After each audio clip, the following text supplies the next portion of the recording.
سلامونه او نیکې هیلې هیلهمند یم چې جوړ او روغ به یاست. دغه ورځو کې نه چې بیخي د کلونو کېږي تاسو په خبرونو کې دا اورېدلي دي چې د چین پر تایوان باندې حمله کوي او امریکا هم د چین ته ګواښونه کوي چې پر تایوان باندې که دې حمله وکړه موږ به پر تاسو باندې حمله وکړو او موږ به تایوان سپورټ کوو تر څو تاسو په مقابل کې ودرېږئ. نن په دغه موضوع باندې خبرې کوو چې تایوان ستر کوم هیواد دی، دا هیواد دی، دا څه شی دی او دا د کوم ځای پیدا سو او هسې جګړه څه شی ده، پر کوم موضوع باندې جګړه ده. په دې ویډیو کې انشاءالله چې تاسو ته دا وضاحت درکوم او د دې وضاحت سره به ستاسو سره به هم خلاص شي چې اصلي جګړه چې ده پر کوم موضوعاتو باندې شروع ده. زه پر موضوع باندې خبرې کوو او تر اضافي خبرې تیرې شو. تر هر څه وړاندې تاسو باید تایوان وپېژنئ چې تایوان د کوم ځای سو او تایوان ولې امریکا دپاره ارزښتناکه سو. په اصل کې د چین چې دی، د چین نقشه چې تاسو دلته دا نقشه به داسې وګورئ، دا نقشه چې ده په دغه برخه کې یوه جزیره لري، دا د هانګ کانګ په نامه ده. هانګ کانګ چې و دا مخکې انګریزانو د ده څخه د 100 کلونو په خاطر باندې د چین څخه اخیستی و، خو دغه څو کاله کېږي چې هانګ کانګ یې بیرته چین خپل تر کنټرول لاندې راوړو او د دغه برخه کې یو بله جزیره به تاسو ووینئ چې دلته تایوان په نامه باندې یادېږي. تایوان چې دی په حصر کې دا د انګریزانو تر کنټرول لاندې نه وه او دا د چین تر کنټرول لاندې وه چې کله د کمونیست ګوند جوړ سو، د کمونیست ګوند په رهبرۍ کې دوه مشرانو مخالفتونه درلودل. یو رهبر ولاړی په تایوان کې او هلته د چین ریپابلیک حکومت جوړ کړي، یعنې د جمهوري ډول باندې یو حکومت یې هلته جوړ کړ ځان ته، خو کنټرول ټوله برته د چین تر کنټرول لاندې د هغه تر کنټرول لاندې کار کولو، خو دلته چې داسې وویل لکه یو فدرالي ډول باندې یو حلقه یې ځان ته جوړه کړه.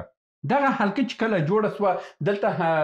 غربي هیوادونو دا یې بیخي په رسمیت وپېژندلو، بعضې هیوادونو ورته بیخي د هیواد خطاب وکړو، خو په آسیایي هیوادو کې هیڅ داسې هیواد نشته چې تایوان د ملک په حیث باندې وپېژني او په نړۍ کې ډېر کم هیوادونه شته چې هغه تایوان ته د ملک خطاب ورکړي، مګر تایوان چې دی د چین یوه برخه ده، برخه وه او همداسې به پاتې سي. چې په افغانستان کې هم که موږ وګورو هغه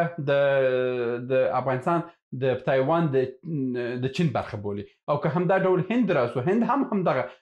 د چین برخه بولي. مګر دلته که غربي هیوادو ته راسو، غربي هیوادونه وایي چې نه دا یو مستقل هیواد دی او دا د چین برخه نه ده. نو ځکه چې جنګیالونه اوس پورته سوي دي چې چین وایي چې نه دا زه اخلمه، ته دلته حق نه لري چې دلته خپل نظامي بیس جوړ کړي او دلته نظامي بیس جوړ کړي او ته دلته خپل وسلې راواستوي او تایوان خپل تر کنټرول لاندې راوړي. چې کله تایوان خپل تر کنټرول لاندې راوړو او د چین ټوله ستا تر کنټرول لاندې راځي. نو دا اوس چې جګړه روانه ده په همدې باندې روانه ده چې دوی یو بهانه جوړه کړي تایوان برته ونیسي. تایوان ولې اوس امریکا دپاره مهمه ده؟ لکه څنګه چې په نقشې کې مې تاسو ته وویل چې تایوان د چین ته ډېر نږدې دی او که امریکایانو وسپارېدل دلته یو خپل جنګي بیړۍ ورواستوي او هلته یو نظامي اډه جوړه کړي، دا د امریکا دپاره یو ډېر ستر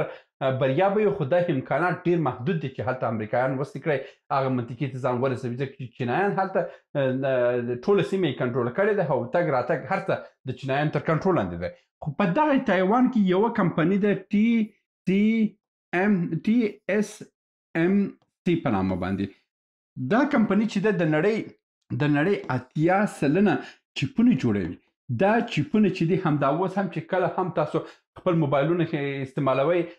که هغه آیفون کمپنۍ ده، که هغه سامسونګ کمپنۍ ده، که هغه هر موبایل چې تاسو استعمالوئ هغه چیپونه ټوله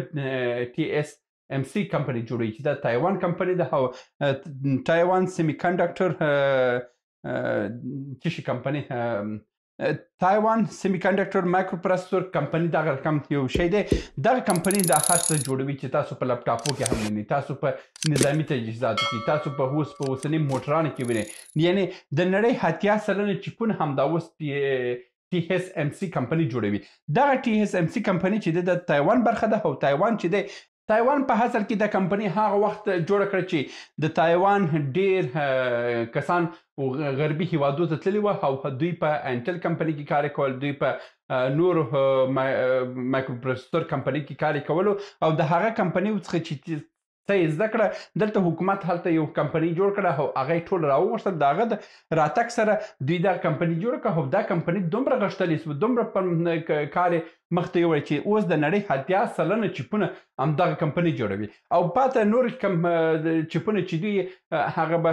ډېر کم انویډیا جوړوي مثلا که راسو داسې برخه کې د سناپ ډریګن کمپنۍ چې ده هغه هم که خپل داسې جوړوي مګر برتې تولید چې دی دلته په دغه کمپنۍ کې جوړیږي که اپل کمپنۍ ته M1 چیپونه چې دي هغه هم وګوره هغه هم برته دغه TSMC ورته جوړیږي که راسو سامسونګ ته سامسونګ هم خپل چیپونه ډیزاینوي مګر بیا ورسره همدغه کمپنۍ ورته جوړوي نو دا کمپنۍ چې ده د ټکنالوژي صنعت دپاره یو ډیر قوي او ډیر پرمختللې او ډیر مهمه کمپنۍ په نړۍ کې بلل کیږي چې دغه دی چې ډیر هیوادونه په همدې باندې فشارونه راوړي تر څو دغه کمپنۍ باندې خپل کنټرول ترلاسه کړي چین هم غواړي چې دا کمپنۍ خپل تر کنټرول لاندې راوړي امریکا هم غواړي چې دا کمپنۍ خپل تر کنټرول چې دا کمپنۍ هر یو خپل تر کنټرول لاندې کړه که چین دا خپل تر کنټرول لاندې کړه نو د نړۍ 80% صنعتي چیپونه دا ټول د چین تر کنټرول لاندې راځي نو دا کار دی چې امریکا نه غواړي اروپا نه غواړي چې دغه صنعتي سیستم چې دی دا د چین لاسته ولېږي او که دا یې لاسته ولیدلو نو دا امکانات هم محدود دي چې امریکایان وڅ کړی دا کمپنۍ له منځه یوسي ځکه چې د دې کمپنۍ د منځه تللو سره د نړۍ چیپونه د تولید ختم کیږي او د نړۍ چیپونه که تولید کې ختم سو نو د امریکا کمپیوټري سیستم د امریکا سافټویرونه د امریکا ټول تولیداتي او خدماتي چې کوم مثلا ګوګل کمپنۍ د اپل کمپنۍ د کوم خدمات دي دا په ټپه درېږي نو د همدې همره دوی نشي کولی له منځه یوسي او نه خپل نهایي کوشش هم دا کوي چې تایوان د دوی تر کنټرول لاندې ونه وځي او چې کله هم تایوان د دوی کنټرول ووتلو نو معنا دا ده چې ټوله نړۍ ټکنالوژي صنعت چې دی هغه د چین کنټرول ته ولوېدلو اوس دغه ورځې کې که تاسو موضوع مخکې ویډیو لیدلی اوسې په هغه ویډیو کې ما تاسو ته وویل چې د اوکراین جګړه نه دروي د اوکراین جګړه کې چې کوم 100 میلیارډ ډالر مصرف شوي دي دا به ټوله چین ورته ورکړي اوسي ځکه چین ورکوي چې چین هلته حدودا 2 تریلیون ډالر بیا خساره امریکا او اروپا او نور هیوادو غربي هیوادو ته رسولې ده نو د همدې همله چین هماغه د اوکراین چې کومه جګړه ده په غیر مستقیم ډول باندې ایران ته پیسې ورکوي چې دا جګړه مهمات جوړ کړه شمالي کوریا ته پیسې ورکوي چې ته هلته مهمات جوړ کړه اوکراین ته ورواستوه د اوکراین جګړې ته واستوه خپل عسکر ورواستوه او جګړه ګرمه وساته دغه ځکه چې دا ګټه یوازې او یوازې چین ته ده که چین هغه جګړه ښه ګرمه کړه او د اروپا اقتصادي حالت یې ضعیفه کړو د اروپا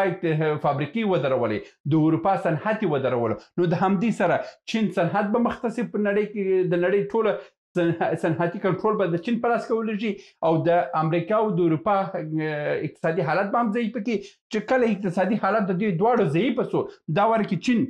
بغیر له کوم جنجاله راځي پر تایوان باندې خپل ولکه ویه او تایوان ځنې نیسي لکه څنګه چې هانګکانګ پر د فشارو پر حساس باندې خپل تر کنټرول لاندې ونیولو اخر تایوان هم دې ته مجبور کوي چې تایوان خلک هم دې ته مجبور کوي چې برته راځي د چین سره اوسي او د چین تر کنټرول لاندې که دا کار یې ونه کړو نو دوی باندې حملې کېږي او د حملې په حالت کې خپل تایوان خلک هم دې ته آماده نه دي چې یو جګړې دي اوسې هغه هم د چین سره او د چین هغه هیواد چې حدودا 5 میلیونه